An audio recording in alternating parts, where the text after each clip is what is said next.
variegated woodpecker. Other birds use these birds' old nests and glean bugs where they've been feeding.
Sandhill crane. Sandhill cranes can live for decades and mate for life.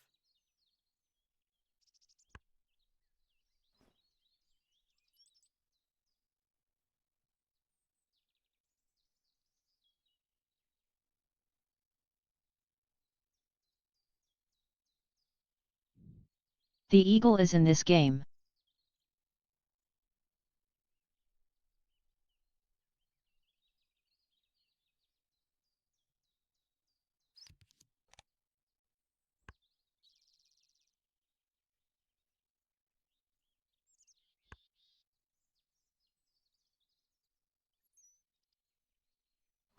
I just haven't drawn it yet.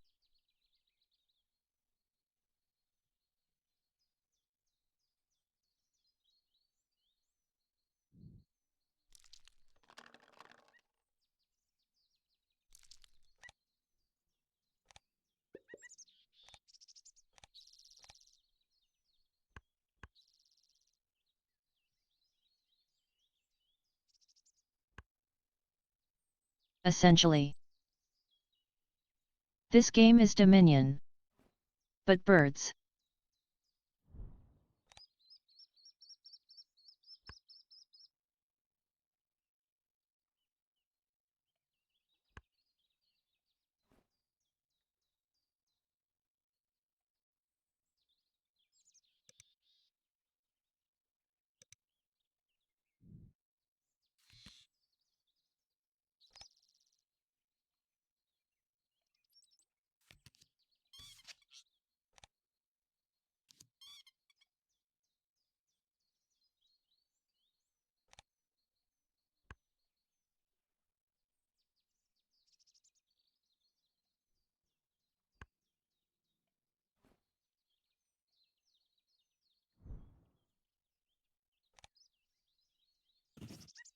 Brewer's blackbird. Brewer was a prominent 19th century ornithologist and oologist.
Baird Sparrow. Spencer Baird was the first curator of the Smithsonian.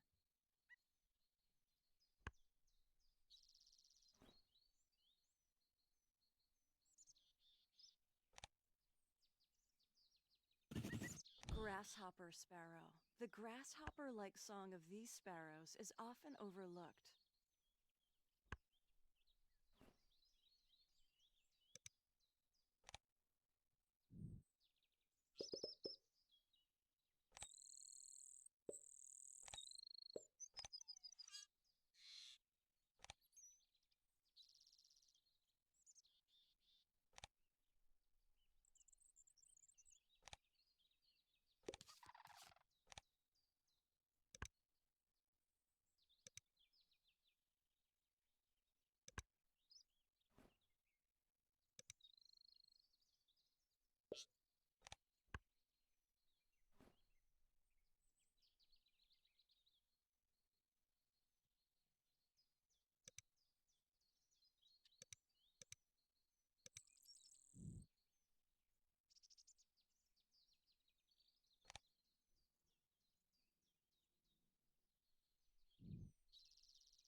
We fucking died.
Here is one eagle. Golden eagle. Golden eagles mostly eat rabbit-sized prey, but can go after livestock and birds.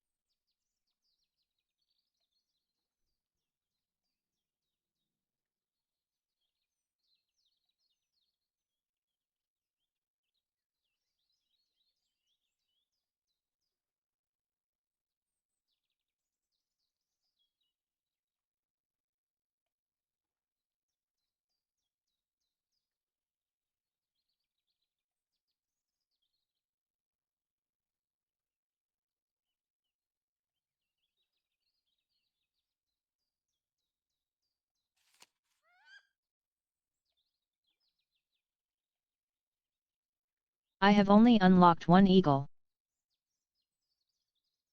But here is duck. Wood duck. Wood ducks nest in tree cavities in wooded areas.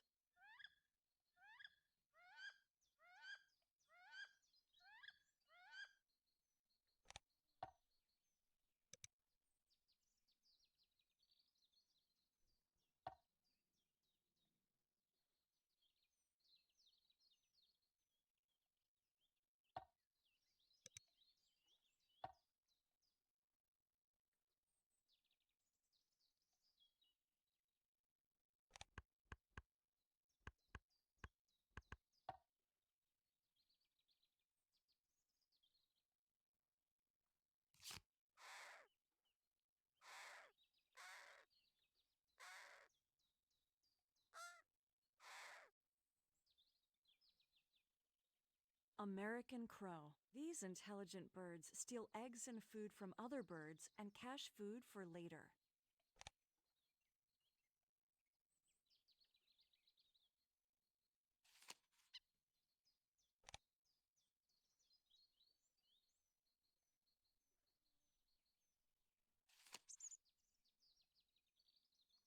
Bush tit. Bush tit. Bush tits live in flocks, and single adults will help couples raise their young.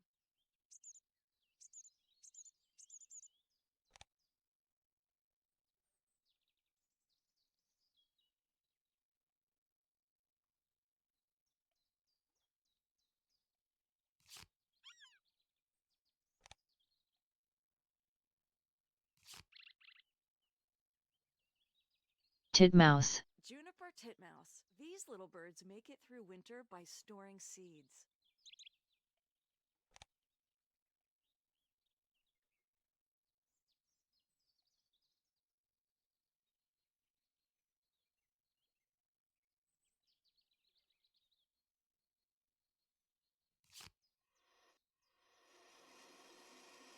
Turkey vulture. Turkey vultures can projectile vomit to defend themselves.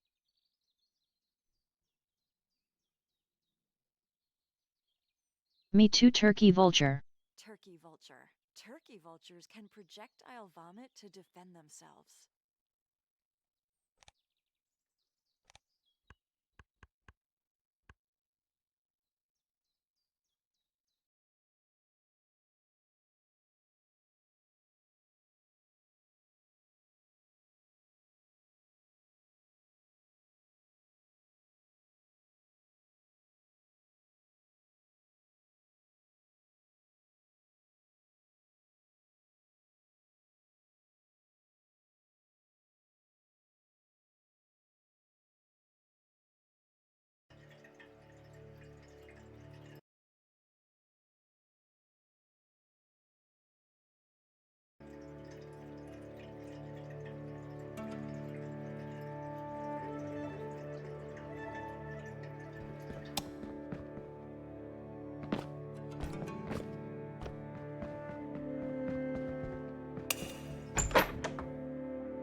It's April 2022, and I am here in Santa Fe, New Mexico.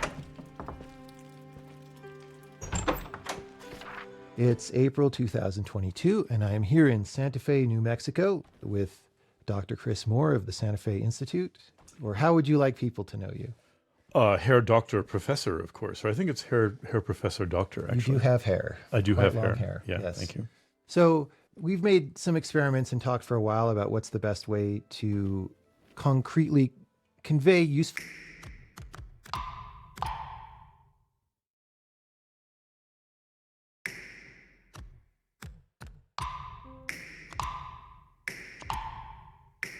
information and thoughts about the game. And it seems to work very well to play through the game from beginning to end and just comment on what we see and what we think about it. And really the goal of this conversation is to talk about what Chris... So the first world is like, okay, here's how to run, here's how to jump. And it's like, oh, I know how to do this. And then a couple puzzles in, you're like, okay, we have all these monsters. What we do is, I mean, they're cute monsters, but still you kill monsters, right? That's what you do. That's what I heard, yeah. And the wonderful thing about this puzzle is the way this becomes one of the themes which recurs later on in the game, like a variation on a theme, where as the mechanics change, we see puzzles that look like this, but have very different solutions. Okay, bonk, bonk, bonk. We bonked all the guys. Oh, damn it, how do I get over there? If only that guy were still there. From like a computer science point of view, a greedy strategy isn't always the right one. You might want to look ahead a little bit and not immediately do the thing which seems naively like making progress. So these trolls, these monsters, they're not just opponents. They're going to turn out to be really vital resources in how we solve the puzzles.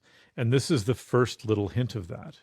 And it's only 1 out of the 6, but it's already kind of a deep lesson, which I really like, because when you first enter this world, it's like, oh, I know what to do. I can just go bonk, bonk, bonk, bonk, bonk, bonk, bonk, and then I'm done, but not quite. Yeah, not quite. Now, you know, when I was first coming up with this puzzle, it was in the earliest prototype of the game, I think. And so first I was like, what can I do to make a puzzle out of monsters? And then, of course, what's interesting or difficult about needing to bounce off a monster? It's like, oh, let's sort of misdirect people into...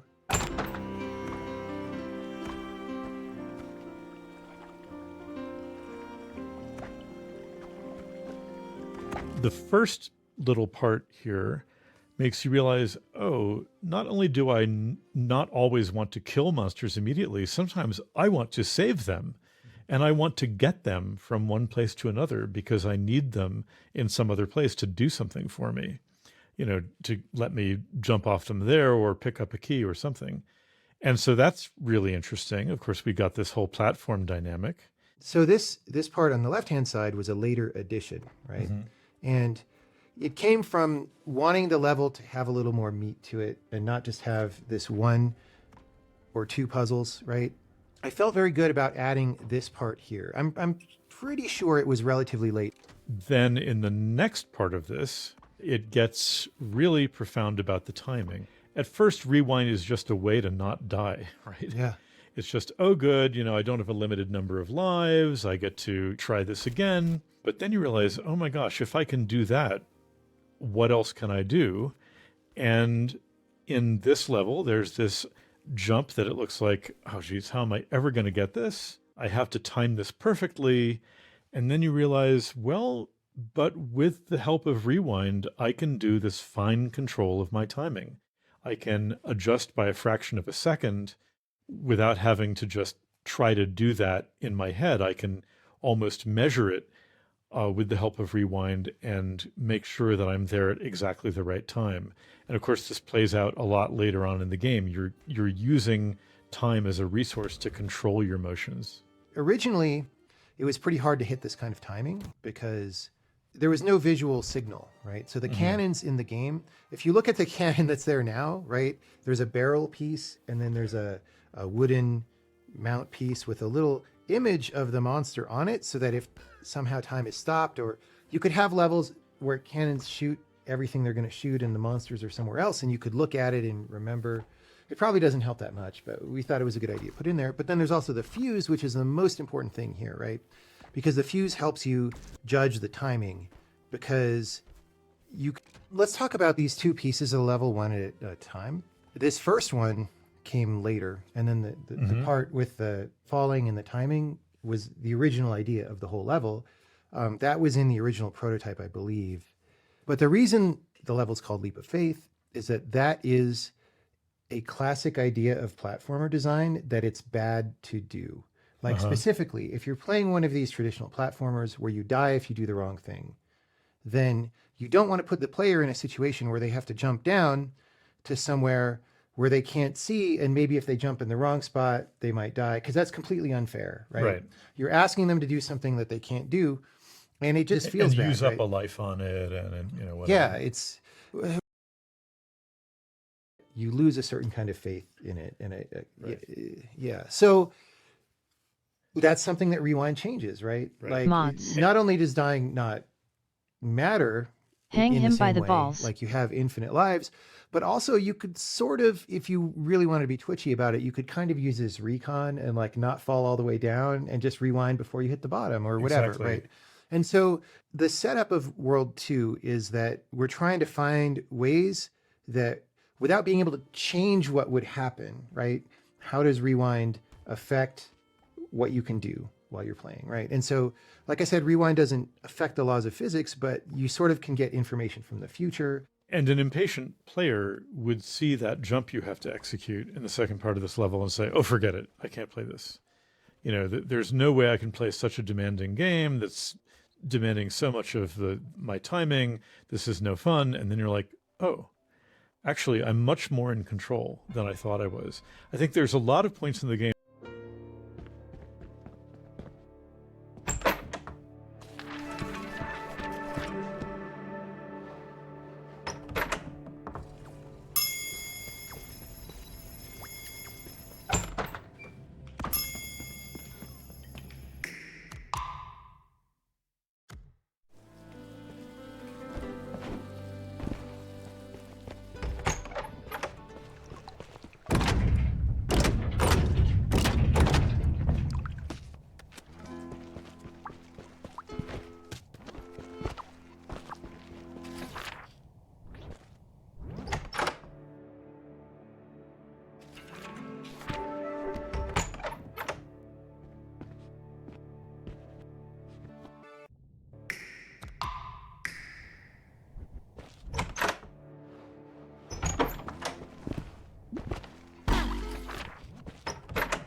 These are excerpts from an interview by Casey Muir.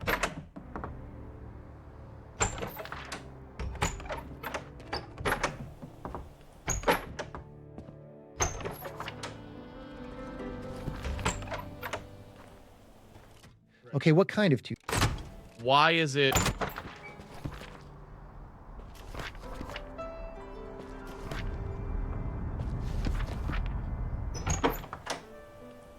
Why is it? Okay, what kind of 2D? There's lots of 2D. Why is it like a 2D platformer from like, because, you know,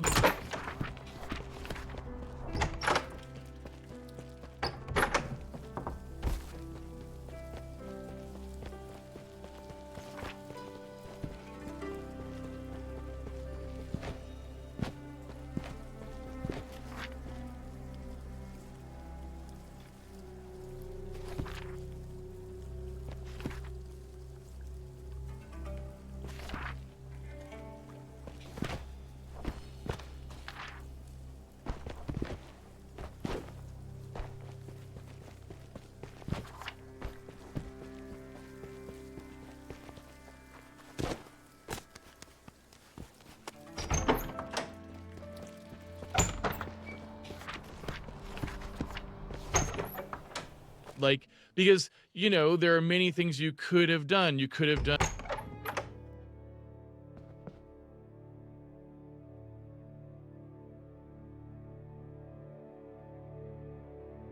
How do hell do I resume commentary?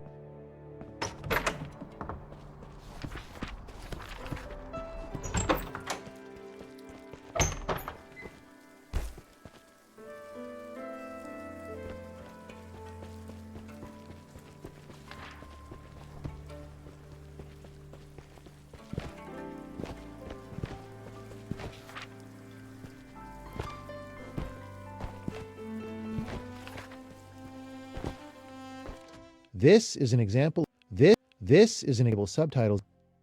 From time to time, while so you can try the same way. You appear in which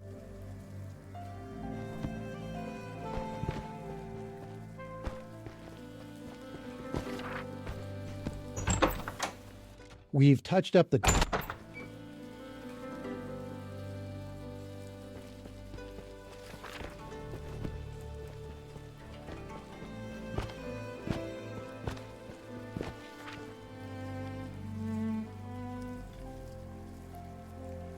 Yet. How do I activate it again?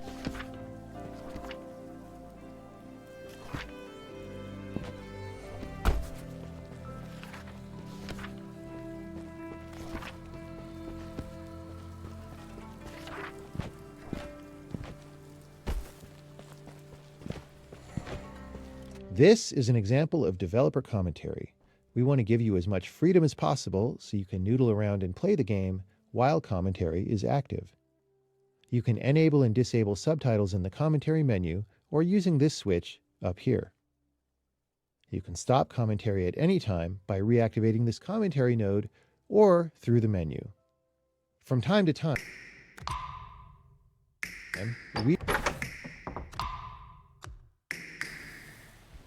we've touched up the graphics and sound for this edition of Braid, but if you want to play with the original graphics and sound, you can switch at any time.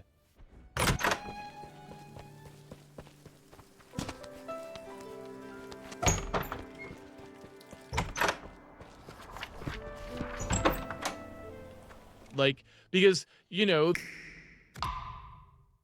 there are many things you could have done. You could have done something more like a top-down sort of thing, or you could have decided it should have been in 3D, or you could have. So there was something that made you pick that. Was that just, hey, a random first guess, and then it stuck, or were you like, there's a reason? There are two reasons, two lines of reasoning that came together.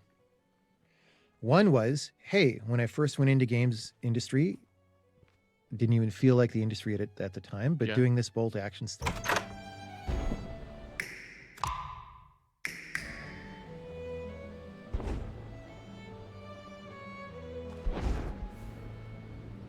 Yee. It doesn't work. When you change levels,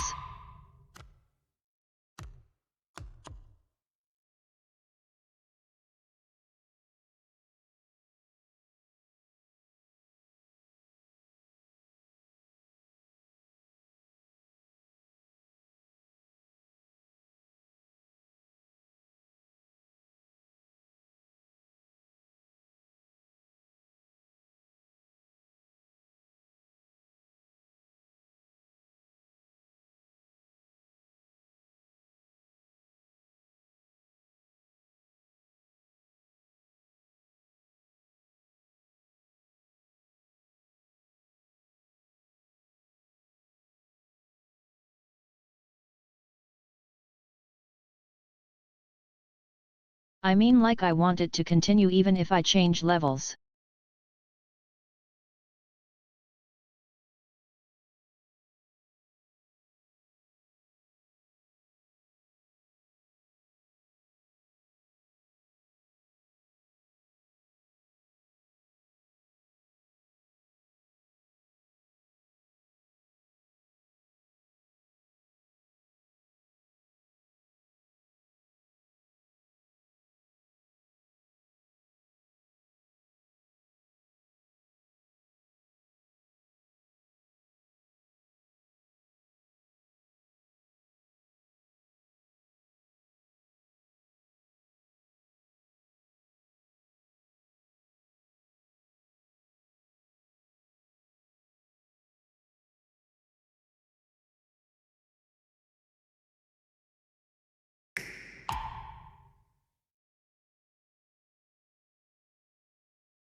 Because I want to play the game while listening to the commentary.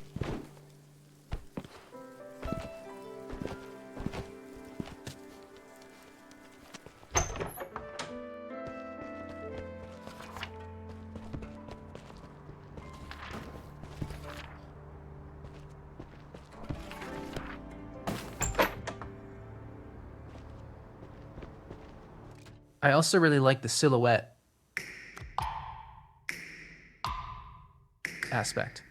I also really like the silhouette. You know, I look at this image and yeah, I think the obvious color comparison here is fire. I mean, is there some notion of fire? To tell you the truth, it was supposed to just be a sunset, and it was kind of late in development. I was getting feedback that it looked like the city was on fire. And I remember I brought that up to John, and he actually wasn't concerned about that ambiguity. He said, that's okay if people think that. And there are, I guess, reasons for that. But I was just thinking sunset. I guess as a product of just the way I would push light and color around, the sunset became this diffuse thing that's like seeping throughout the city. I mean, I think like the way the light works in my painting at the time is not always very scientific. So I just wanted the light throughout the city, and it became this, it looks like a fire, I guess. It is very striking, though. I mean, do you still feel like, even though it came in the end, you did sort of accomplish this sort of striking imagery that you were going for? It's iconic imagery. Yeah, I feel really good about this. First, I mean, it was based on John's programmer art version, which had Tim in silhouette on top of a building with what was more recognizably a sunset. But I turned it into a bridge. That's an association I have because of the type of like support structures underneath. I think of a track that's going to take you forward, and a platformer like this is first about moving to the right, moving forward, and that is the first thing you're invited to do as a controller prompt comes up on screen. So I'm thinking of like the basic first element of gameplay that you're about to engage in that defines much of the game. So there is that reference to like a formal characteristic of the platformer genre, which this game does like engage very consciously in conventions of game design of platformers. So that's present. But then the background is this very free kind of explosion of sensation, of like a feeling. I think there's certainly like a wistful or poignant feeling or something like that as you were looking out over a city at sunset. To be honest, I always thought it was a fire. Yeah, I think right away you can see something about our priorities with the new art, which was not to alter things in a meaningless way.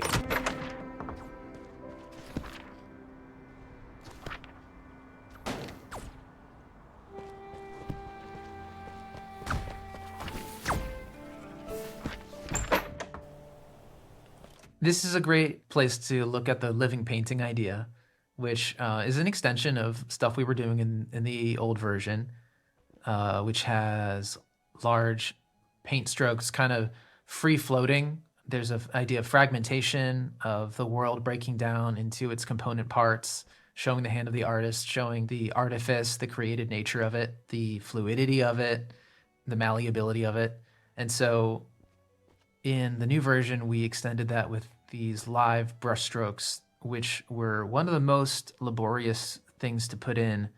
I manually placed them. I mean, first of all, I created a whole series of brushstrokes that would match different areas in the painting. So the different types of trees and shapes that you see back there, like they're the pointy evergreen style trees, and they're the little round trees back on the hill, and there are brushstrokes in the grass, and there are those like bright contour highlights along the hill. All of those got brushstrokes, which I made to be as multi-purpose as possible, but in some cases they're like specifically for a certain area. I guess the hope is that you'll at some point put the controller down or just stop moving and just look at the screen and enjoy a kind of lava lamp effect, that it's soothing and enveloping. Maybe at a moment when you're stumped and not sure what to do and you're thinking, that would be the moment where you really appreciate these details. I feel like you can run through and maybe not catch some of them, but I did spend a lot of time on it, so hopefully that's worthwhile. For me, I may have never noticed these if you didn't point them out. Like I might have noticed that, there was some, I don't know, wiggling going on, but, you did spend a lot of time on it. And, I guess, do you mind that something you worked really hard on isn't necessarily noticed and might be entirely in the subconscious, if anywhere? A little bit, because that wasn't the intention, that it wouldn't be very noticeable. It's always a matter of figuring out how subtle to be. And that was definitely a theme on Braid both times. I want you to notice these things, but I don't want you to be distracted by them. It was a process of like tuning the speed of these effects to kind of find out how like loud they should be, so to speak. If you rewind and like, you can rewind faster. Like if you hit, I don't know what it is on different controllers, but rewind and then hit the bumper, left bumper a couple times or something. Well, there's a screen distortion effect that hides some of this, but you'll see, it'll be more noticeable. You'll see the paint strokes drawing, and maybe that'll help you out. But it varies scene to scene, but it should be something you can notice if you really like, maybe you need to get a really big TV or sit really close, put your face right up to it. Get a better TV. Get a better TV. See my art. LOL.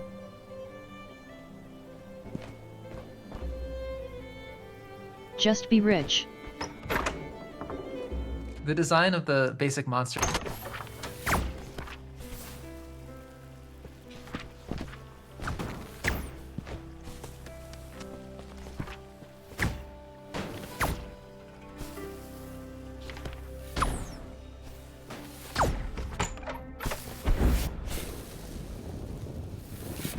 Did you contribute in a game design sense at all, or were you strictly limited to visuals? I did get to contribute to design a little bit, and I was happy about that. I remain proud of it because I only recently started working with John, and it was all remote over email. So I didn't know this guy, but I was excited that we were doing this thing together, and it was a great job for me to have at the time. And John was trying to figure out how to visually justify, how to make it intuitive that there are moving cloud platforms that disappear and then reappear somewhere else, kind of looping. They're just moving platforms that have to loop. And he actually emailed me and some of his designer friends, and there were a bunch of ideas. And I had the best idea, which was to use something that already existed, which were the cannons. There were already two kinds of cannons that shoot fireballs, which is what you would expect, and cannons that shoot monsters. So there was already an idea that cannons can shoot non-obvious things. And so the cloud was just another extension of that, like cloud cannon. And that way you have the cloud itself is the visual starting point of the cloud. And when the cloud hits an object, hits a wall, it will disperse, and then the cannon will fire again. So yeah, it was just like kind of an elegant solution. As a former producer, I very much appreciate the recycling of concepts. Yeah.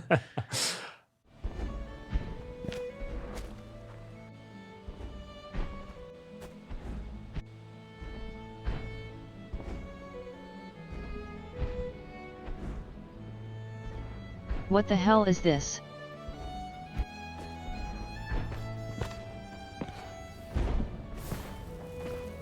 Did you?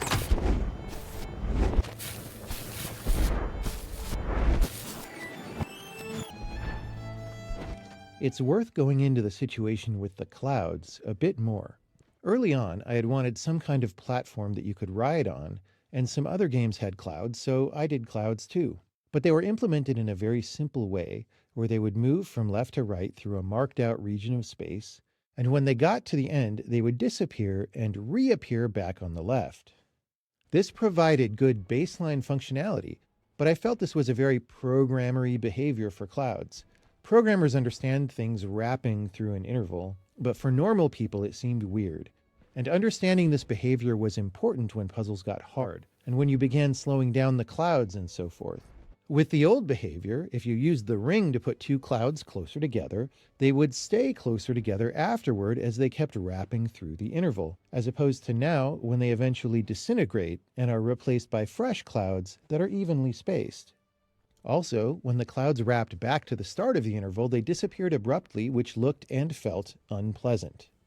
When David suggested making a cannon that fires clouds, and turning the clouds into temporary objects just like cannonballs, it seemed like a pretty good idea to me, but I wasn't sure if we should do it, since we already had some levels that used the older style of clouds, and I might break those levels by changing the cloud behavior. In particular, there was one level early in the game that was full of lots and lots of clouds moving at different speeds to make a big mess, because I thought the mess was funny and interesting, and I wasn't sure how that would go if there were cannons firing the clouds. Thankfully, though, I decided just to change the behavior to David's idea, break the game, and fix the levels that needed fixing. The area with a mess of many clouds, I just simplified down to something cleaner because the mess of clouds was not a very deep idea overall. This eventually became the beginning of the level called the Cloud Bridge, which now has merely one cloud cannon on the left-hand side.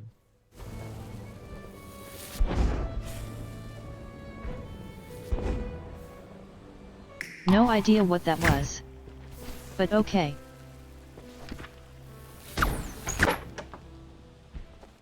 What is parallax? Parallax primer. Parallax is, I hope I get this technically right, but it's basically the effect as you move laterally and you're looking out sort of perpendicular to your direction of movement into the distance, and you see things closer to you moving more quickly than things far away from you. If you're in a car going down the road and you look out the window, distant mountains or buildings or clouds or the sun will appear to move hardly at all while the nearby roadside or whatever is flying by. So it's one way that we perceive depth. And of course, this is a 2D game. So the camera moving side to side is a great opportunity to create depth with parallax. And so we've added a lot more layers here. Yeah, it definitely increased the complexity and challenge of composing the scenes.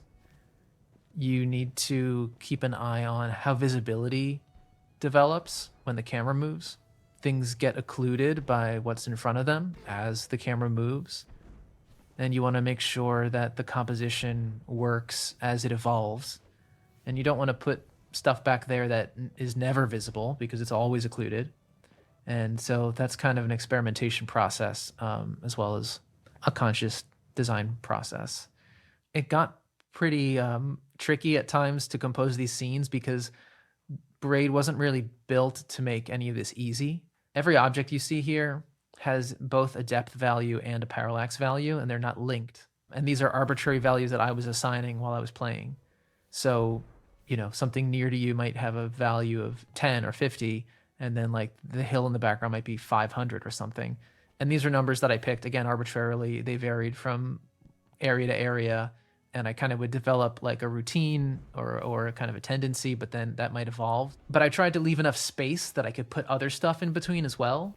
Then the parallax value is separate, so it's on me to keep those things straight, because the problem is you can have conflicts between the depth value and the parallax value. So something that's visually behind other stuff moving faster than it, now you have a conflict and it's kind of brain breaking and looks horrible. So you absolutely can't have that. But I had to like manually track all that stuff. And, you know, when there are not too many parallax layers, it's not too hard to like throw stuff in and then find the right gaps in between for new objects. But then when I came back to add a lot more objects and it gets denser, it's very easy to find conflicts. And then all you can do is like subdivide your values more into like decimal points or try to shift things back to create more space. So it's kind of silly. You know, when I'm hearing that there's, you know, a depth value and a parallax value, right? To my mind, that's just universal math. You know what I mean? That like, oh, just keep a spreadsheet of like, know that if something's at this distance, it's this value, right? But you're saying you just kind of like observe. I'm an artist, Frank. I shoot from the hip.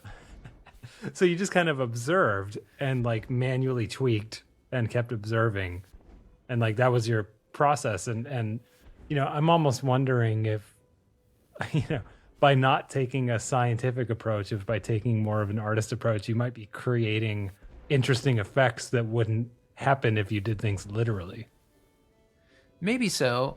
I don't know if it led to interesting stuff or not. I mean, I definitely did in one instance make a spreadsheet because there were enough values and things to keep track of.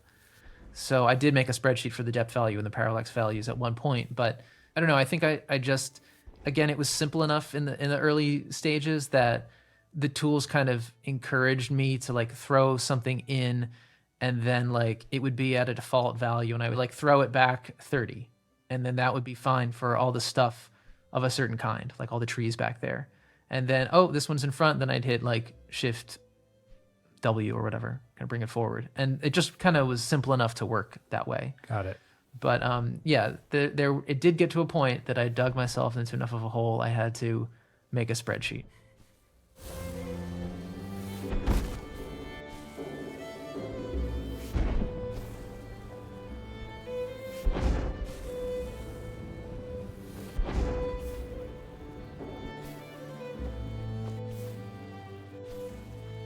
What is parallax?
So World 2 was sort of green. Were there any iterations on? I wanted to create a sense of like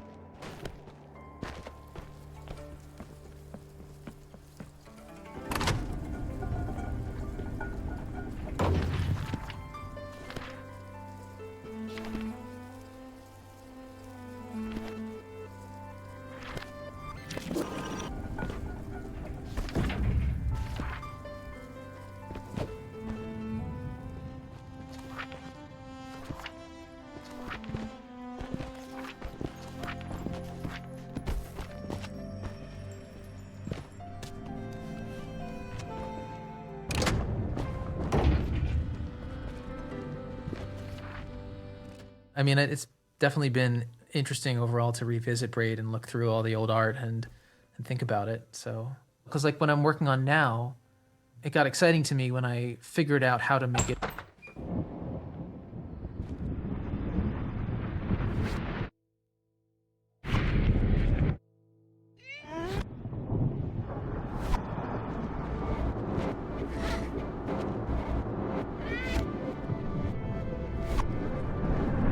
This world progresses excitingly towards more activity, more chaos. But from here, you don't know that. You just see, it looks like, you know, post some kind of destruction, but it's quiet, I think. It's like there's not too much activity. We're just looking at some rubble in the background and a kind of hazy atmosphere. Are there elements of past stages here? Yeah, I think it was John's idea to have this world be kind of a mashup of other worlds, like they were all colliding together. Here the intensity is ramping up a bit and there's more activity in the particles. We have these vapor being kind of sucked into the ground somehow. In the sky, the particles are drawing on the clouds and there's kind of a more disruptive, scribbly character to them. And you're beginning to see like particles unmoored from the background, kind of free floating.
There is sort of another section to the house, which is this attic. So is there any significance into separating this area?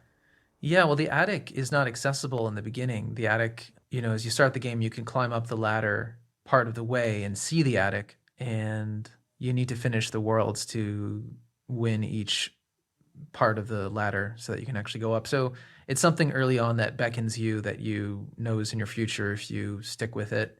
It's a more withdrawn place. It's like clearly not just a storage attic. You can see there's a desk and some things in there. So it's maybe a place that presumably Tim uses, maybe has some private moments or private thoughts there.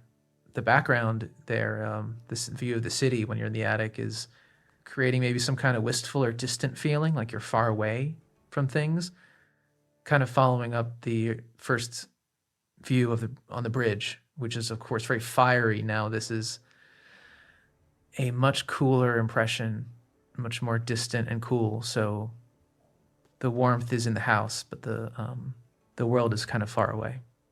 You're in Tim's private world.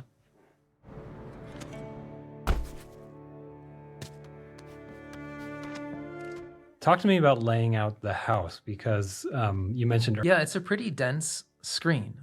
John didn't want to have a lot of unnecessary space or unnecessary things in general. The house could have been quite large and sprawling, but I think navigating around a big house wasn't really meaningful. So here you can just see all the worlds you're going to go into, which is nice because you can directly compare them all. And it's also a status readout of your progress represented by the puzzle pieces you've collected in the frames. We tried a few different things to make all this fit in one screen, including ramps and different configurations, different positions for the ladder. And, maybe the ladder isn't the most logical thing to find in a house, but yeah, it all fits.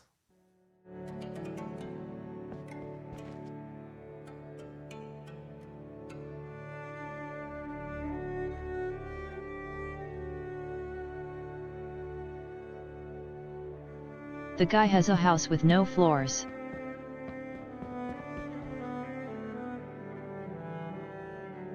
AKA an apartment.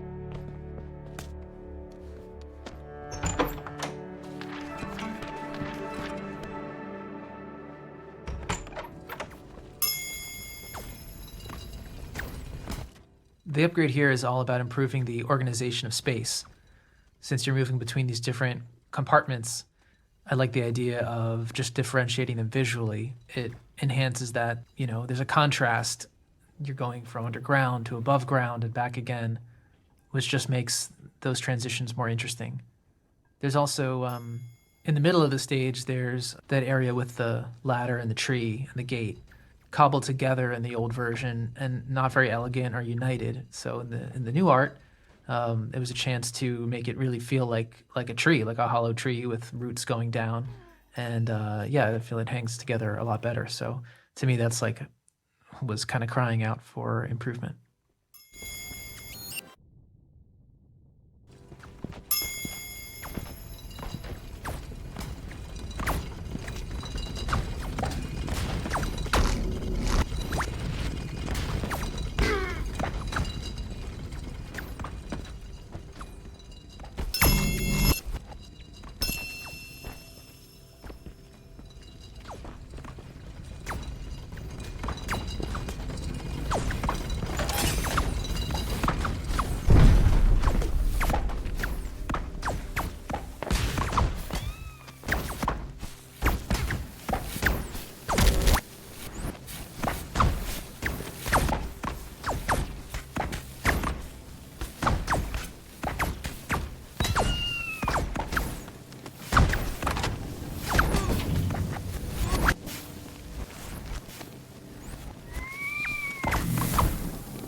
Oh. So that's how it works.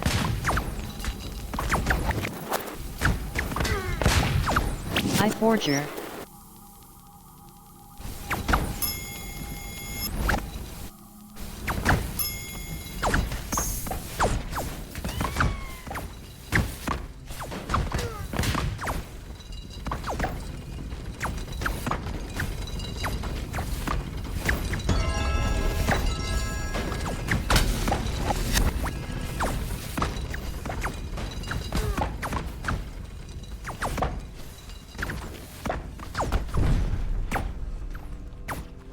So this is one of the first areas I reworked, and I really went crazy with the parallax. There's a lot of objects back there. My favorite is a really small plant that kind of you can only see with one at one particular position back there between the trees. Parallax is in and out of view, and in fact, sometimes there's a particle covering it up. There just was.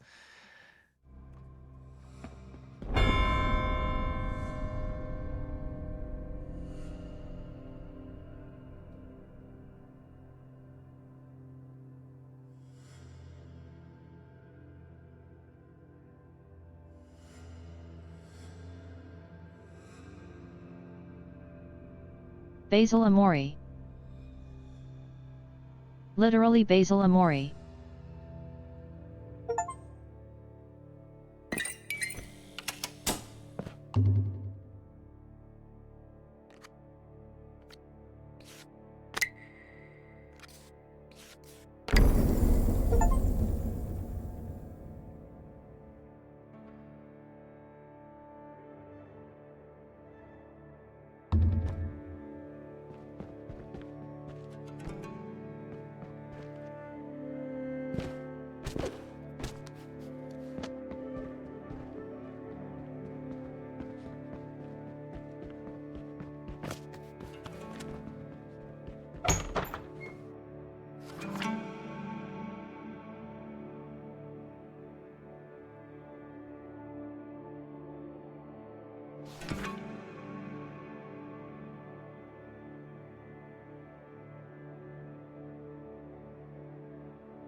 pit stage first was introduced in World 3. So we're kind of iterating on that. But in this case, we're also going from the old world to the new world. Yeah, there's a marked change in environment and texture and everything. The plants are going away. We have rock and like more inert things, lifeless. There's a greater sense of coldness and distance. The background is further away. It's all blue. It's cloudy and austere.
I broke the fucking key.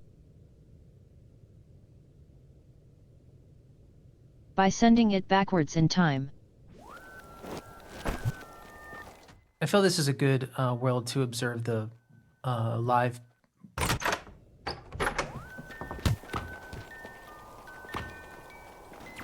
I feel this is a good world to observe the live brushstrokes, because as you run back and forth, you can see the painting being done and undone. Those are on the foreground rocks, and in the sky, there's those diagonal strokes in the sky back there. And we also have like the curly clouds that are generating and changing. And of course, we have falling snowflakes. So the curly clouds are they? Oh, I guess there's some in the old one, but you're a lot more focused on the curly clouds in the new one. Yeah, the curly clouds were a staple of the original version, and now they're brought to life. More animation, more subdivision, and everything.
Okay.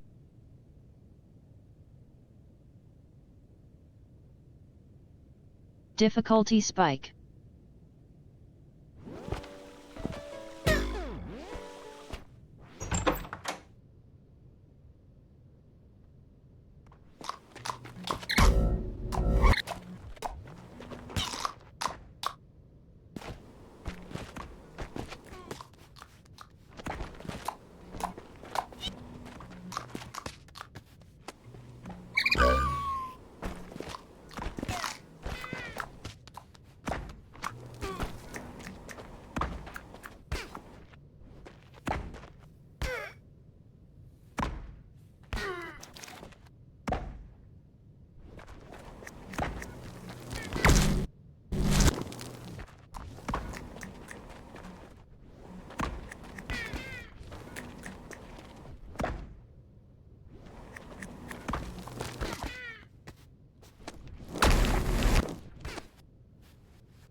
Okay.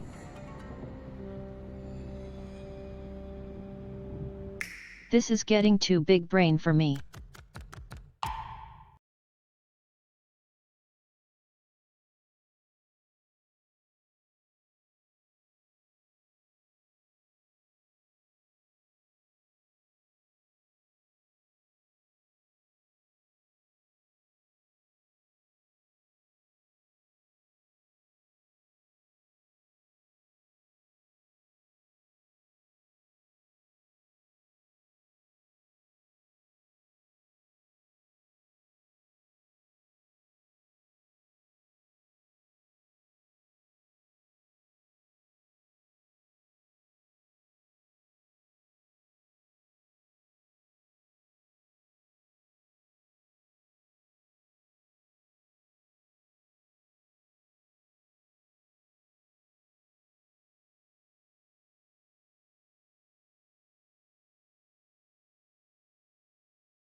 John Wick is not dead.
It's for blind people, so they can read the text.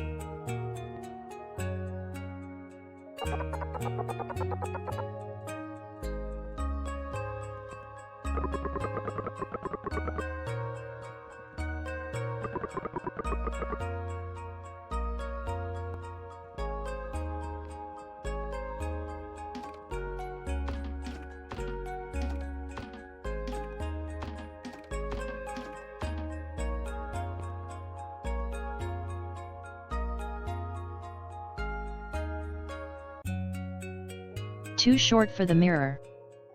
Poor grocery.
Grill Betty's.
It's confirmed. Magic can't kill. But frying can.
We were fighting demons.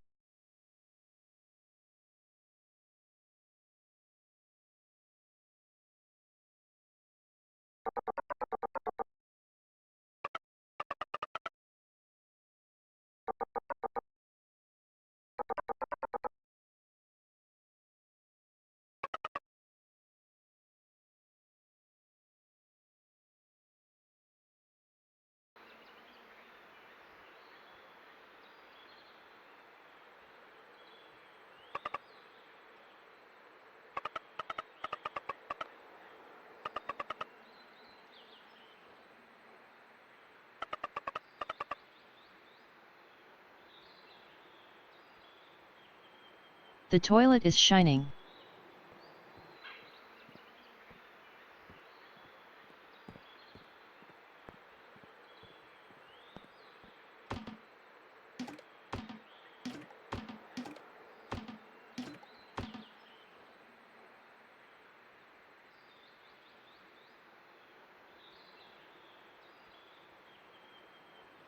Even in his flashback. The toilet is important.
Stardew Valley.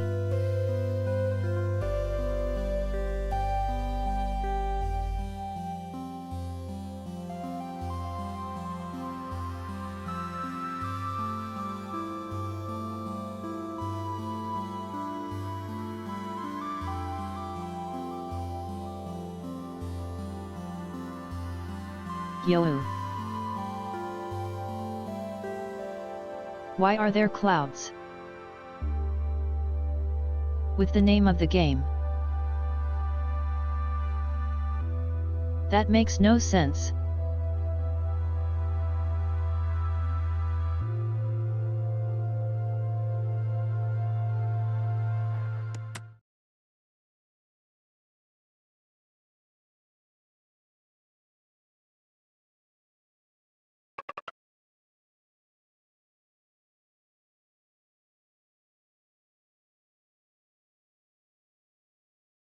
The developers really didn't think world building through with this game.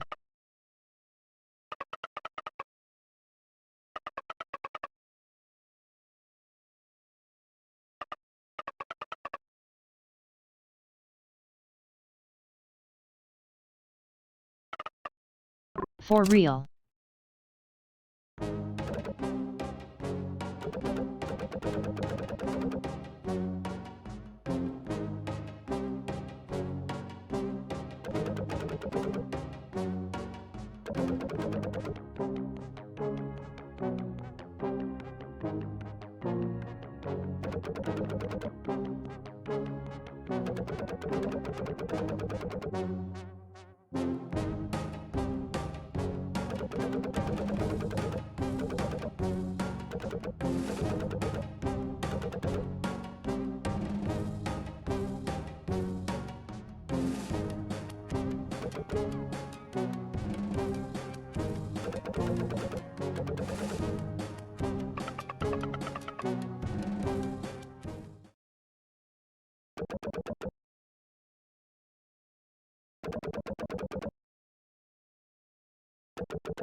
Very important character development.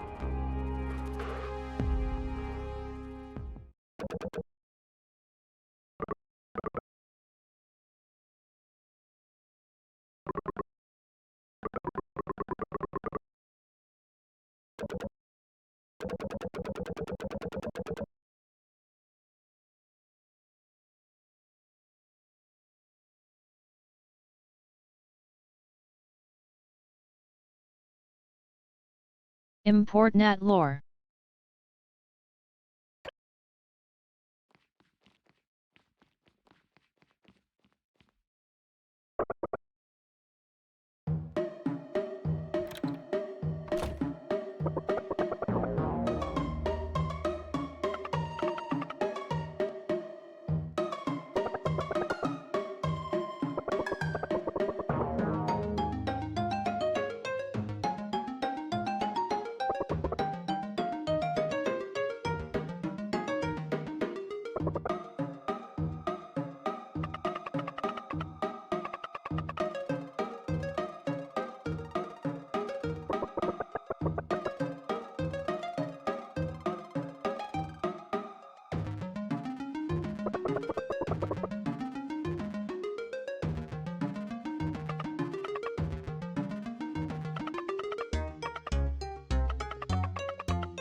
Comedic relief character.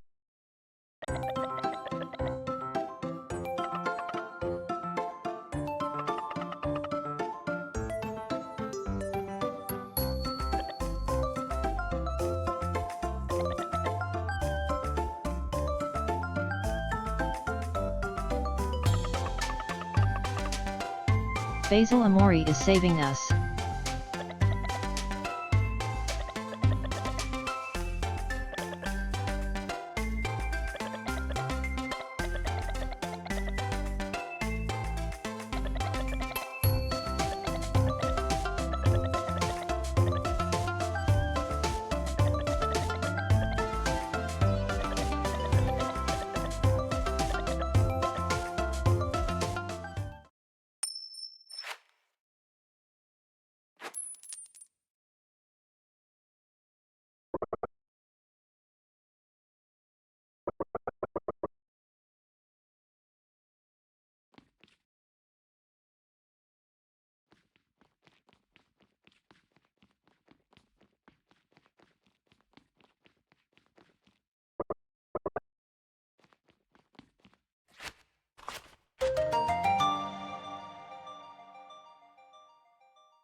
I am.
Yet.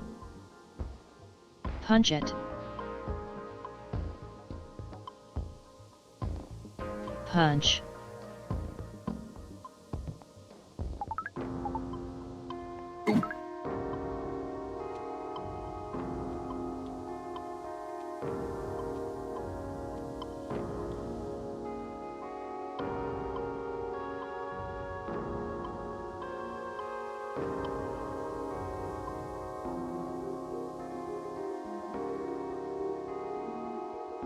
If only the Hello Grocery prequels had this much action.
Astral projection.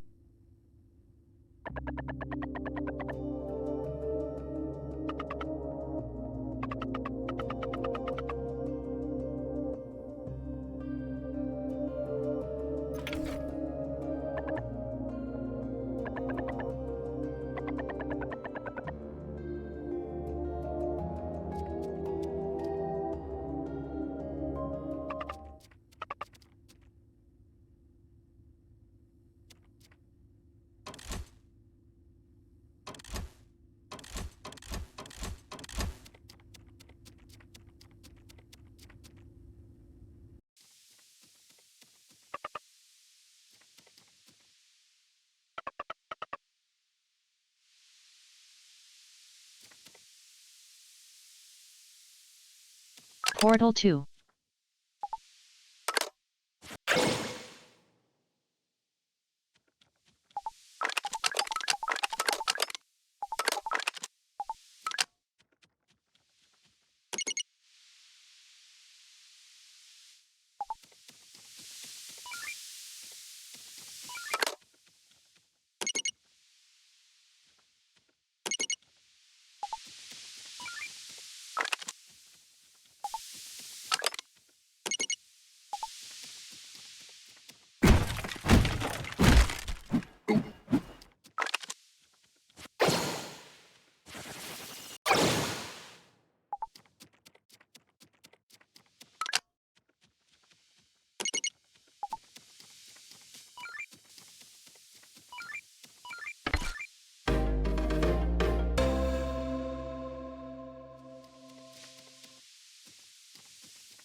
Holy shit.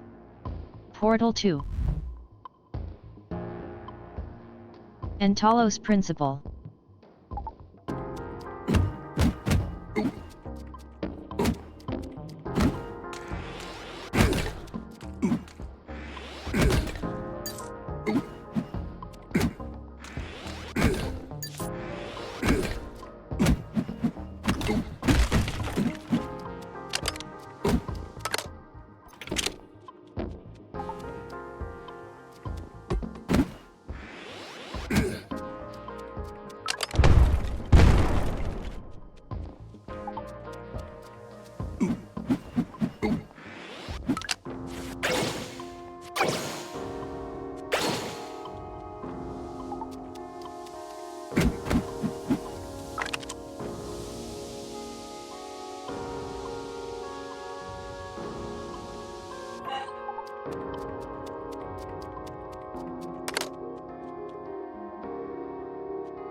And we're fucking dead. Again.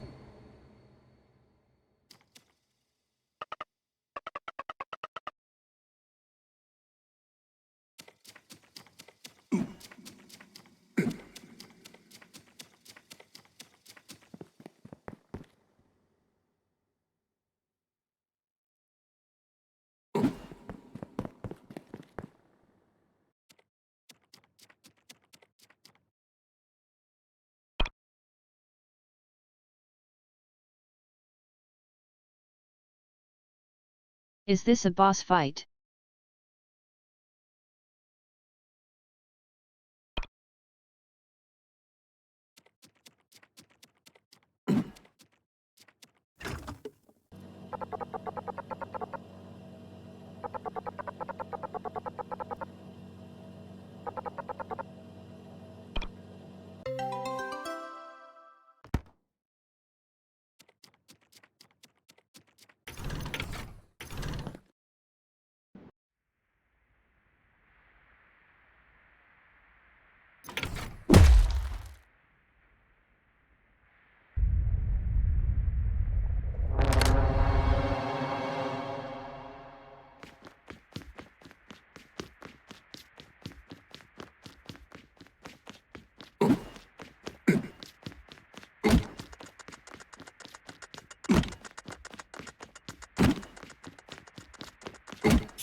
What?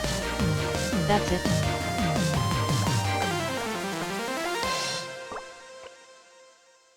Okay.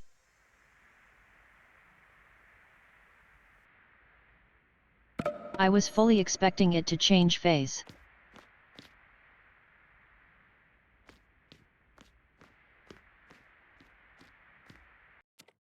That was barely a boss fight.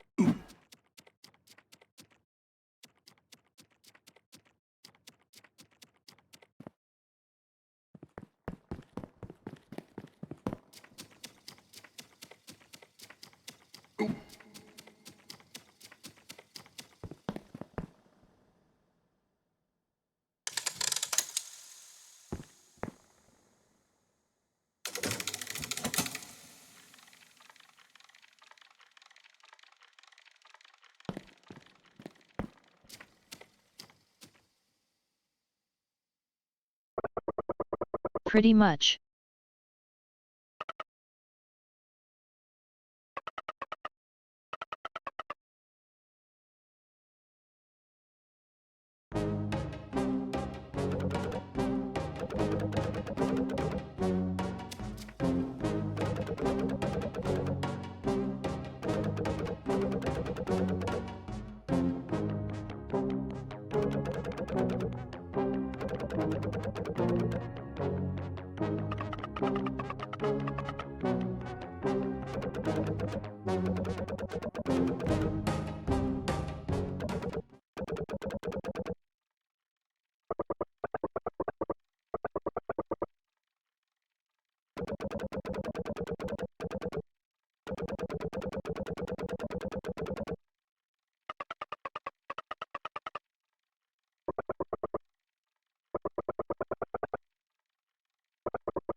Wow, free vacation.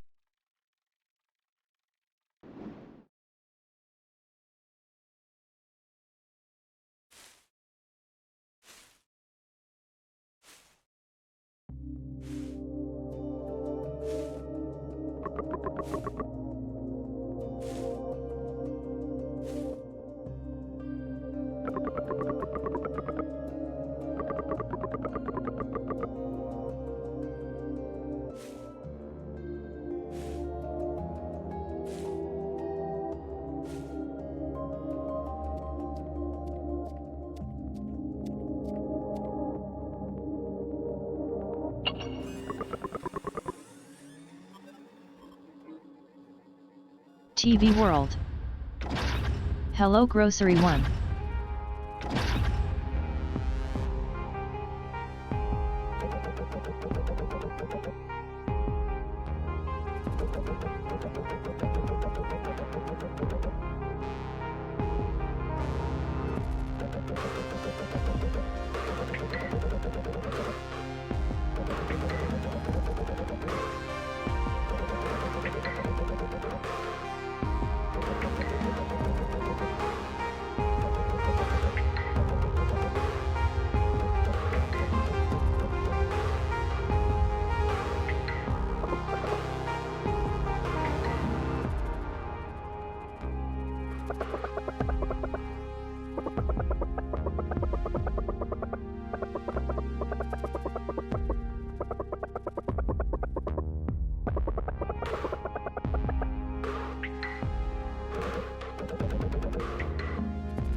The power of grocery.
Okay. They ran out of budget for that one.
Okay.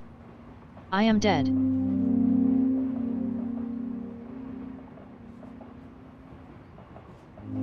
And I have no idea whatsoever. What's going on?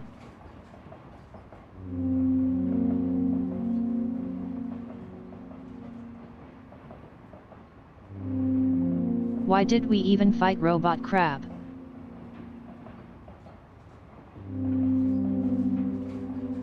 And why is there a Robot Crab?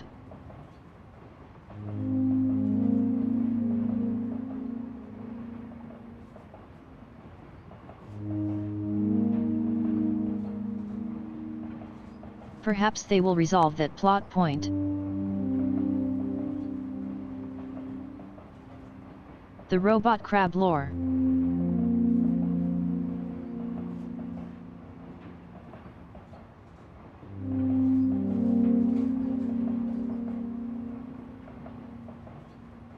Well.